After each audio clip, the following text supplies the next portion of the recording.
Dan tanpa banyak basa-basi lagi, yuk kita langsung cek Discord aja kelanjutan alur ceritanya. Di episode sebelumnya, Xiaoyan yang berada di lantai 2. Di lantai ini banyak sekali metode pelatihan yang berbentuk cahaya yang berterbangan di sekitarnya. Lalu Xiaoyan memilih salah satu dari cahaya itu.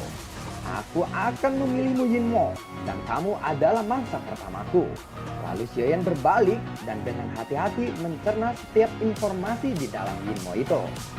Ada 8 tiang keganasan, 1 pembakaran, 2 dingin, ketiga menentukan tahap primer, keempat guntur, kelima setan, keenam menentukan tahap awal, ketujuh menentukan tahap menengah, dan kedelapan menentukan tingkat tinggi. Penghakiman surgawi ada 8 tiang yang memiliki 8 pelatihan.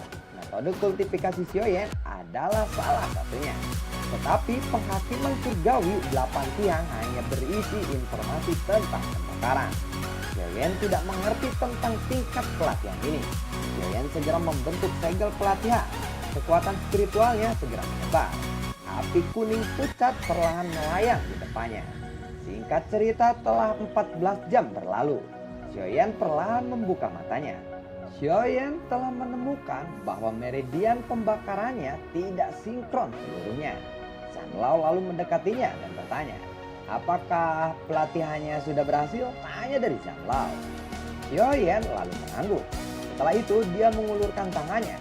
Naga api tiba-tiba muncul dan berputar-putar di sekitaran Xiaoyan.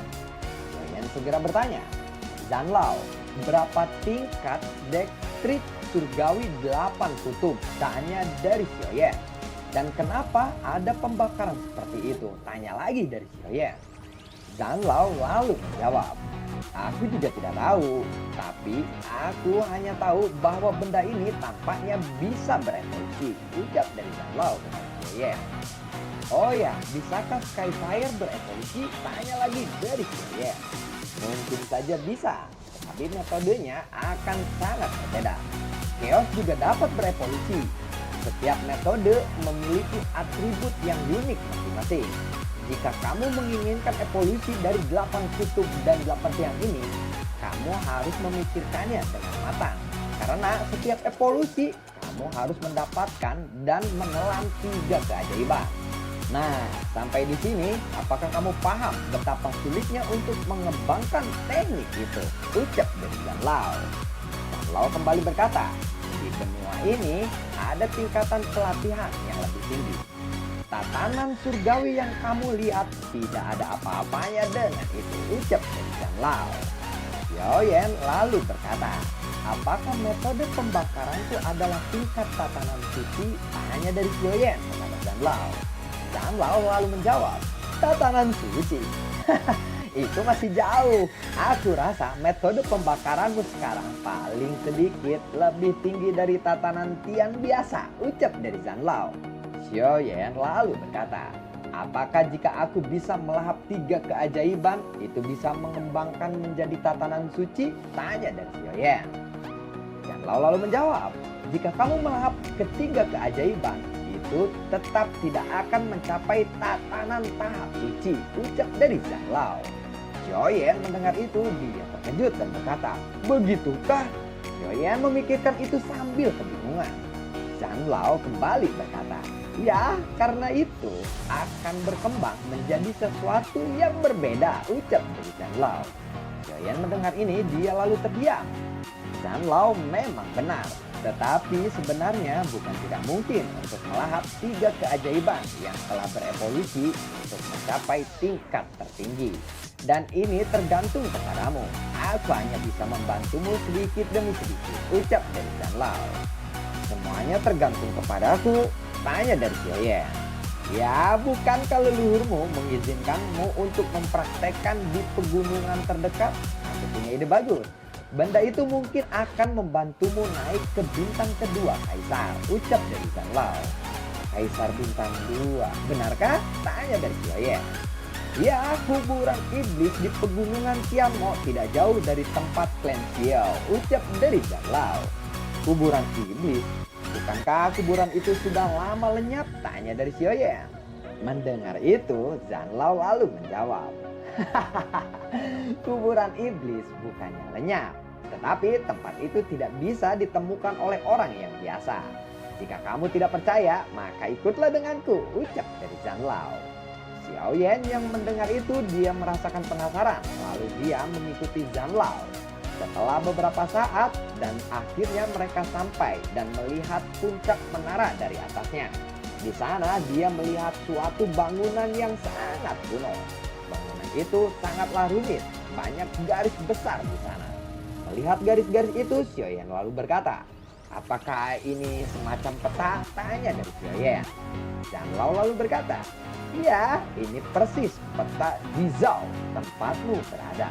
Kamu bisa memahaminya dengan melihat garis di bawah pegunungan Tianmo ini," ucap dari Zanlao. Xiaoyan lalu memperhatikan dengan seksama, seolah-olah sebuah istana besar tercetak di depan matanya saat ini.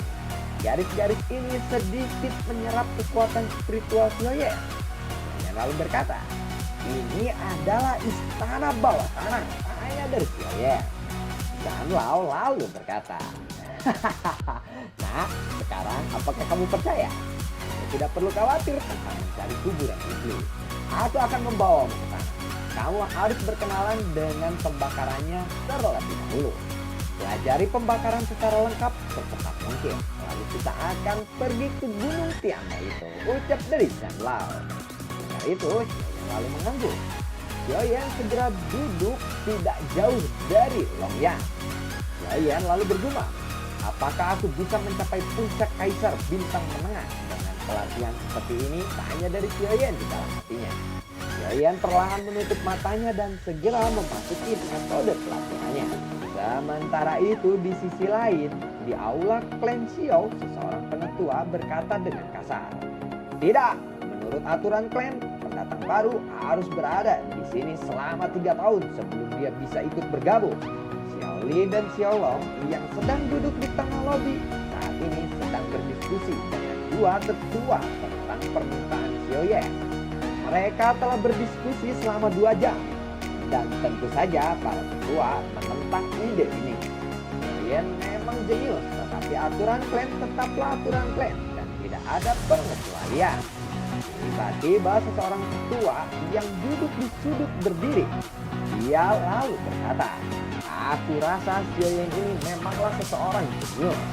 Jika dia menjadi anggota klan kita, maka dia akan memberikan manfaat untuk klan. Sepertinya kita harus memberinya syarat khusus untuk bergabung dengan klan ini. Kita akan menantangnya 1 tahun lagi dari sekarang. Kita akan membuat pertandingan antara dia dengan seseorang petarung tingkat kaisar bintang 1. Bagaimana menurut tetua yang lainnya?" tanya dari pria itu. Dengar itu, Xiaolong lalu berkata, "Tetapi itu sungguh tidak adil. Bagaimana bisa Xiaoyan meningkatkan kekuatannya secepat itu dalam waktu 1 tahun?" Tetua itu lalu menjawab, "Hei, bukankah kamu tahu sudah berapa lama Xiaoyan berada di sini? Dengan hanya 1 pelatihan itu saja, dia bisa membuatnya menjadi kaisar bintang tingkat menengah. Dari kaisar bintang biasa, bukan? Itu karena dia jenius. Kita harus mempercayainya kali ini," ucap dari tetua itu. Sebenarnya Xiaolong juga ingin melihat apakah Xiaoyan 1 tahun kemudian bisa mengalahkan kaisar bintang 1 itu atau tidak. Setelah itu, Xiaoyi lalu menghampiri Xiaolong. Dia lalu berkata, "Ayo kita taruhan," ucap dari Xiaoyi. Xiaolong lalu berkata, "Taruhan apa?" tanya dari Xiaolong. Xiaoyi lalu menjawab, "Ayo kita bertaruh, aku yakin Xiaoyan bisa menang. Bagaimana denganmu?" tanya dari Xiaoyi. "Hei, sialan, aku juga ingin bertaruh menang kepada Xiaoyan. Tetapi saat ini dia hanya kaisar bintang 1 menengah dan lawannya adalah puncak kaisar bintang 1. Apakah mungkin dia bisa menang?" tanya dari Xiaolong. "Ya, kalau begitu berarti kamu bertaruh dengan yang kalah," tanya dari Xiaoyi. Sialan, ucap dari Xiaolong. Xiaolong segera berbalik dan pergi. "Ah, sudahlah," ucap dari Xiaolong. Xiaoyi lalu tertawa. "Hei, di mana taruhan kita?" ucap dari Xiaoyi. Sementara itu di sebuah ruangan, seorang tetua berkebangsaan Xiao duduk di antara orang-orang. Seorang pria muda berdiri dan bertanya kepada petua itu. Leluhur, apakah kamu ingin aku membunuh Sioyen itu? Tanya dari pria muda itu. Petua itu segera berkata dengan marah, jangan bodoh, dia sekarang adalah jenius dari keluarga Xiao. Bahkan Xiaoqi tidak sebanding dengannya. Kamu mencoba untuk membunuhnya, bukankah sama saja dengan bunuh diri? Tetapi tidak masalah, soalnya rencanaku berjalan dengan sempurna. Jika dia ingin bergabung dengan klan, dia harus menantang anggota klan yang berkekuatan lebih tinggi darinya, ucap dari penetua itu. Pria muda itu pun lalu mengangguk setelah mendengar ini. Sementara itu, Xiaoyan yang telah berlatih selama 1 malam, matanya perlahan terbuka. Xiaoyan lalu menjentikan jarinya. Sebuah botol giok yang diberikan oleh Xiaolong pun muncul di tangannya. Ada 5 pil kekaisaran di botol giok itu. Xiaoyan dengan hati-hati menuangkan 1 pil kekaisaran dan langsung menelannya. Begitu pil kekaisaran memasuki tubuhnya, energi yang sangat besar tiba-tiba meledak. Xiaoyan dengan cepat menyerap semua energi itu. Setelah beberapa saat, napas Xiaoyan perlahan melambat. Xiaoyan kembali menuangkan pil kekaisaran dan kembali menelannya. Energi pun kembali meledak dan lebih kuat dari yang sebelumnya. Setelah itu, Xiaoyan kembali menyerap energi besar yang meledak itu. Xiaoyan lalu menggerakkan seluruh anggota tubuhnya. Zhang Yao yang melihat itu, dia lalu berkata, wow, bakat pelatihanmu benar-benar luar biasa ya. Aku tidak menyangka kamu bisa mencapai puncak menengah begitu cepat. Jika ramuan itu diberikan kepada orang yang biasa, itu mungkin tidak akan bisa mencapai hasil yang sama sepertimu, ucap dari Zhang Lao. Yang lalu berkata, oh ya, ini semua juga berkat bantuan Anda. Ngomong-ngomong, apakah yang terjadi dengan Long yang duduk di sana begitu lama? Tanya dari Xiaoyan. Yakinlah dia akan baik-baik saja. Kekuatannya masih terlalu kecil. Butuh waktu untuk menyerap begitu banyak danli, ucap dari Zhang Lao. Xiaoyan juga mengangguk dan sekarang dia harus bersiap untuk pergi ke Gunung Tianmo.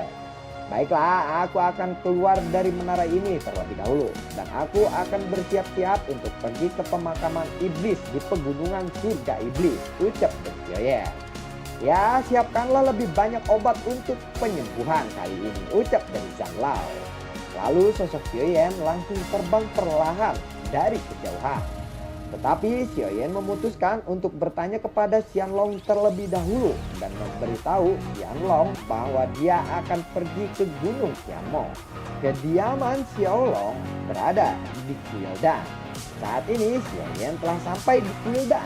Xiaoyan lalu mengetuk pintu dari luar Kuildan. Tok tok tok tok tok tok. Ini adalah Xiaoyan, bolehkah aku masuk? Ucap dari Xiaoyan. Xiaolong lalu menjawab, masuklah.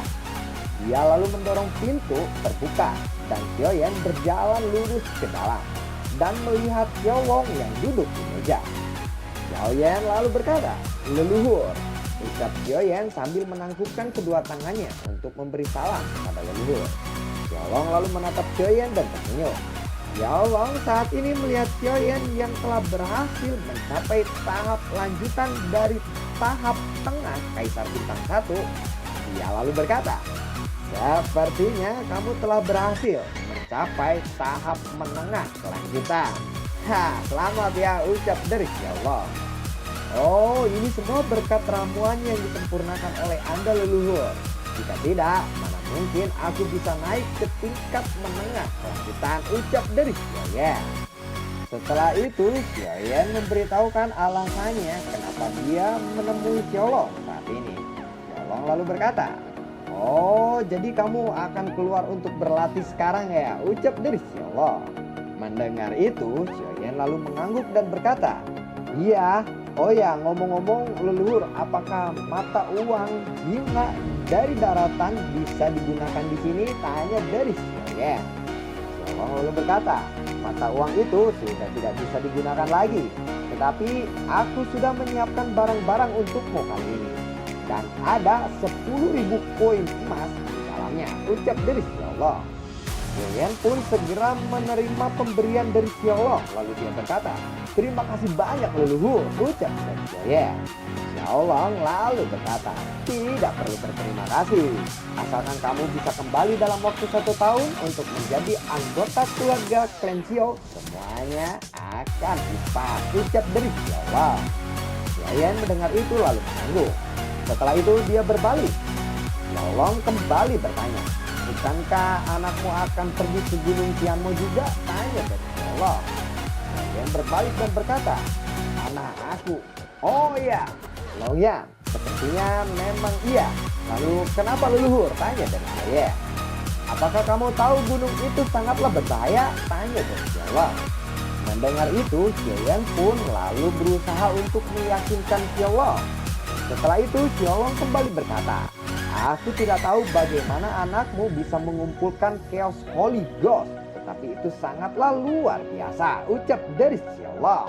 Sebentar. Nah, di sini gue potong informasi nih. Api Chaos Holy Ghost itu didapat dari anaknya si Xiaoyan yang ngaku anaknya itu. Itu kan namanya Longyang. Nah, api Chaos Holy Ghost itu dari dia, bro. Oke, di sini nih, gue baca lagi. Setelah itu Xiaolong kembali berkata, "Aku tidak tahu bagaimana anakmu itu bisa mengumpulkan Chaos Holy Ghost, tetapi itu sangatlah luar biasa." Oke, lanjut.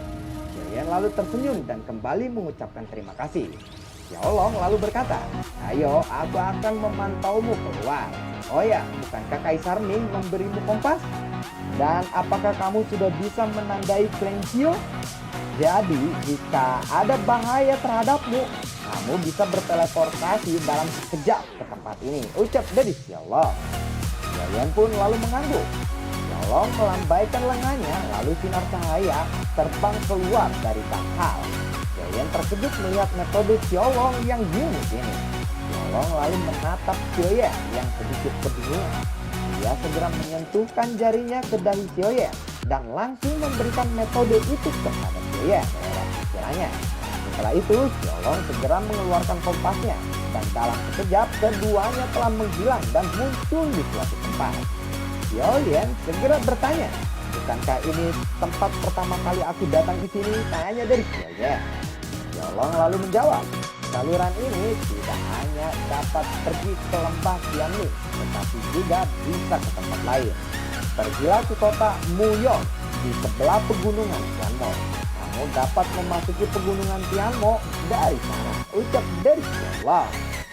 Xiaolong tiba-tiba berkata, "Hei, tunggu sebentar. Leluhurmu Xiaoli juga sepertinya ada di sini," ucap dari Xiaolong. "Salam leluhur, Xiaoli." Xiaoyan buru-buru menyapanya. Dia tidak menyangka bahwa Xiaoli datang sendiri ke sini. Melihat Xiaoli ada di sini, Xiaoyan pun sangat bersyukur. Xiaoli lalu berkata, "Karena kali ini kamu harus melalui pelatihan ini sendiri, kamu harus berhati-hati. Dan kamu harus sangat berhati-hati ketika pergi ke kota Daeyeon. Di sana ada beberapa klan Limau, mereka yang telah menyerangmu sebelumnya. Dan kamu harus memberitahu klan Xiao saat kamu dalam bahaya. Nanti kami akan tiba sesegera mungkin di sana," ucap dari Xiaoli. Xiaoyan lalu melirik ke arah Xiaolong. Xiaoli lalu berkata, "Apakah kamu sudah menyiapkan segalanya untuk Xiaoyan?" tanya dari Xiaoli kepada Xiaolong. Xiaolong lalu mengangguk. "Tentu saja semuanya sudah siap," ucap dari Xiaolong. Xiaoli bisa melihat bahwa Xiaolong sangat mementingkan dan peduli kepada Xiaoyan. "Ya, Xiaoyan, sekarang kamu bisa berangkat. Ingat, kamu harus kembali ke wilayah klan Xiao dalam waktu 1 tahun lagi," ucap dari Xiaoli. Dengar itu, Xiaoyan pun lalu mengangguk. "Aku akan pergi sekarang dan akan kembali sesuai jadwal yang telah ditentukan," ucap dari Xiaoyan. Kemudian Xiaoyan pun berbalik dan pergi dari sana. Lalu bagaimana kelanjutan ceritanya? Tunggu nih Xiaoyan 1 tahun lagi ya untuk mengikuti ujian masuk